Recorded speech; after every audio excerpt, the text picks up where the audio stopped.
Jhalod station સહિત નગરમાં રામ જન્મોત્સવ ઉત્સવની ચાલતી તડામાર તૈયારીઓ પાલિકા અને પોલીસ દ્વારા પણ કરાયું રૂટ નિરીક્ષણ। આ તારીખ 2/4/2025 બુધવારના બપોરે 12 કલાકે ઝાલોદ નગરમાં રામ જન્મોત્સવ નિમિત્તે જે તડામાર તૈયારીઓ કરવામાં આવી રહી છે। આગામી તારીખ 6/4/2025 રવિવારના રોજ રામ જન્મોત્સવ આવી રહેલ છે, ત્યારે આ ઉત્સવ ઉજવતા સનાતન હિન્દુ સમિતિ દ્વારા તડામાર તૈયારીઓ કરવામાં આવી રહી છે। રામ જન્મોત્સવ નિમિત્તે જે રૂટ પરથી રામયાત્રા પસાર થવાની છે તે માર્ગો પર ભગવા ધ્વજથી લહેરાઈ રહ્યા છે।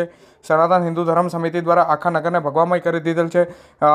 નગરપાલિકા અને પોલીસ તંત્ર દ્વારા પણ રામયાત્રા જે રસ્તેથી પસાર થનાર છે તે રસ્તા પર બરાબર છે કે નહીં, રામયાત્રા રૂટ પર કોઈ દબાણ તો નથી, તે તમામ મુદ્દાઓ ધ્યાનમાં રાખી અને કામગીરી હાલ નિરીક્ષણ કરી રહી છે। રામયાત્રા જેવો કે સવારે 10 વાગ્યે ગીતા મંદિર ખાતેથી ભજન કીર્તન અને 12 વાગ્યે રામયાત્રા જન્મોત્સવ પ્રસંગ ઉજવાશે। ત્યારબાદ મહાઆરતી થશે। બપોરે 4 વાગે ડીજેના તાલે ભક્તિમય વાતાવરણ વચ્ચે જે કહી શકાય કે ગીતા મંદિરથી રામ રથ આરતી કરી અને રથ નગરના ખાટવાડા, આંબેડકર ચોક, સ્વર્ણિમ સર્કલ, કોળીવાડા, મીઠા ચોક, શહીદ રાજેશ ચોક, બસ સ્ટેન્ડ, મુવાડા, રામજી મંદિર થઈ રાજા ઝાલાવસૈયા ચોક થઈ સબરી આશ્રમ ખાતે રામયાત્રા પૂર્ણ થનાર છે। સાંજે 6 વાગ્યાથી રામ જન્મોત્સવ નિમિત્તે સબરી આશ્રમ ખાતે મહાપ્રસાદીનું પણ આયોજન કરવામાં આવ્યું છે। આમ હાલ નગરમાં રામયાત્રાને લઈને આખું નગર ભગવામય બન્યું છે।